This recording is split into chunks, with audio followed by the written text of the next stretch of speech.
Hi everyone, Kelly here. Let's talk about 3 ways to paint the same watercolor and why style changes everything.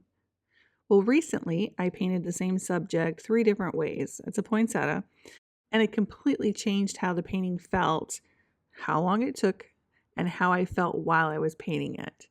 It's such a good reminder that watercolor isn't just about one quote unquote right way. It's about choosing the experience that you want to have while you're painting it. So I tried 3 different approaches: a loose and spontaneous way, which was the first one I did. And we do have a YouTube video of that one where it was just all about play. The second one was a little bit still spontaneous, but a little bit more planned, softly. I didn't do a whole lot of details and a whole lot of layers. So it was very relaxed, but it was more detailed and more intentional than the first one.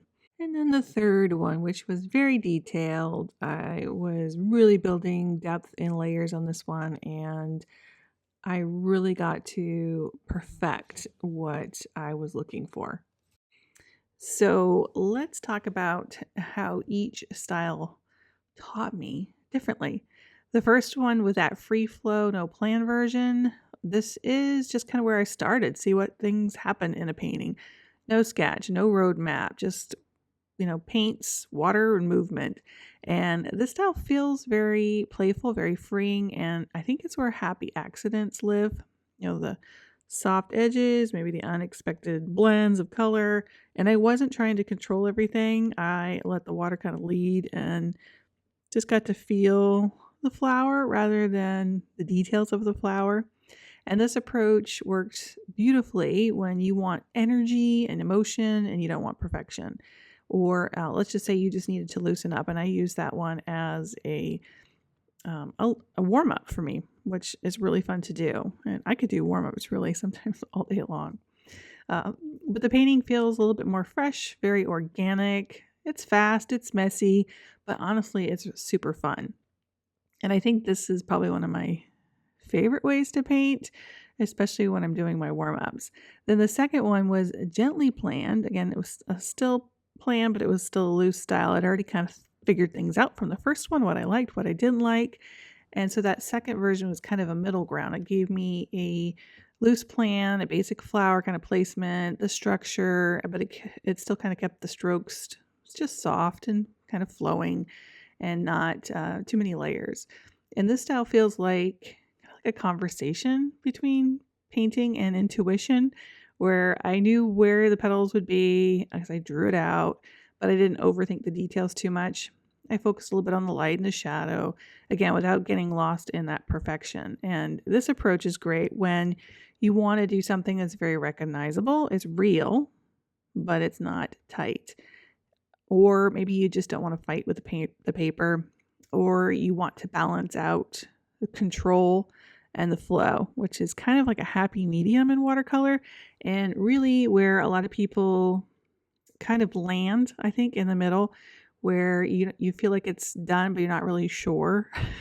Sometimes you can step away from that one and realize that you really didn't need to have all those details. Later on, you look back at it the next day or something, and you give that feeling of calmness, of it's very satisfying. And even though you moved quickly, it was still with intention. And we tend not to go into the overwork stage at that point. So the third one is the highly detailed version, the slow, more intentional.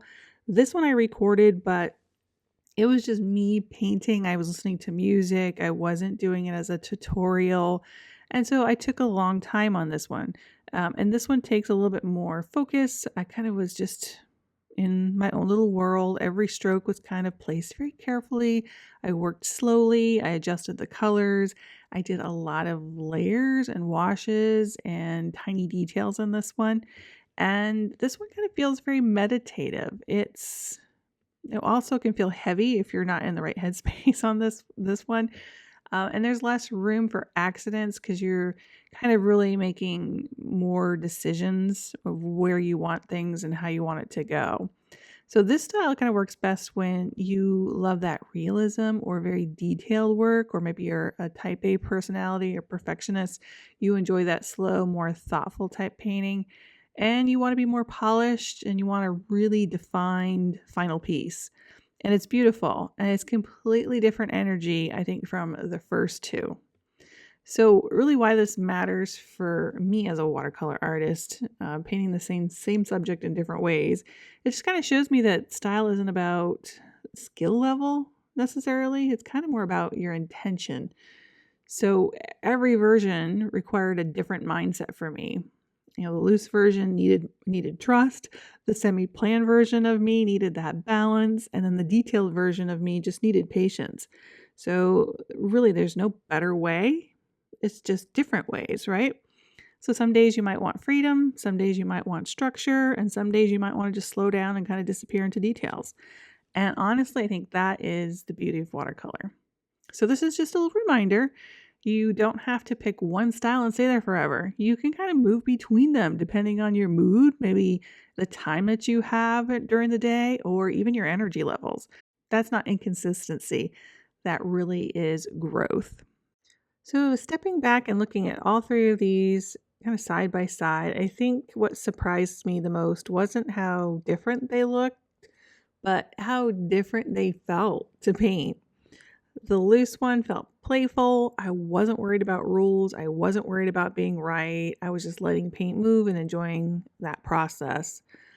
The softly planned one felt more like balance.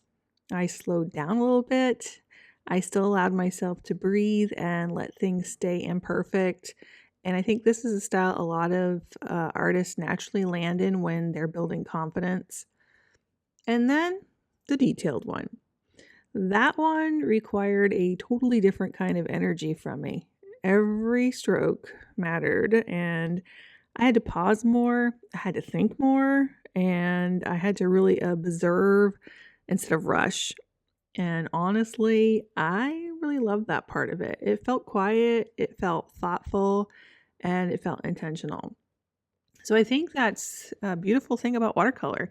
You don't have to choose just one way to paint. You can decide how you want to show up that day. Do you want to be loose? Do you want to be guided? Or do you want to be detailed? And if you really enjoyed watching the detailed version and you want to see the full uninterrupted process, I'll be doing a extended video over on my Patreon with voiceover. And that version is much slower, much more in real time, and you'll be able to see all those tiny little decisions that happen along the way. And I'll leave that link below if you'd like to join me there. And as always, thank you so much for painting along with me and spending this time in my little creative space. Please make sure, as always, to hit the like button, the share button, and make some comments because that really helps this channel grow. And I hope I will see you next week. Happy painting!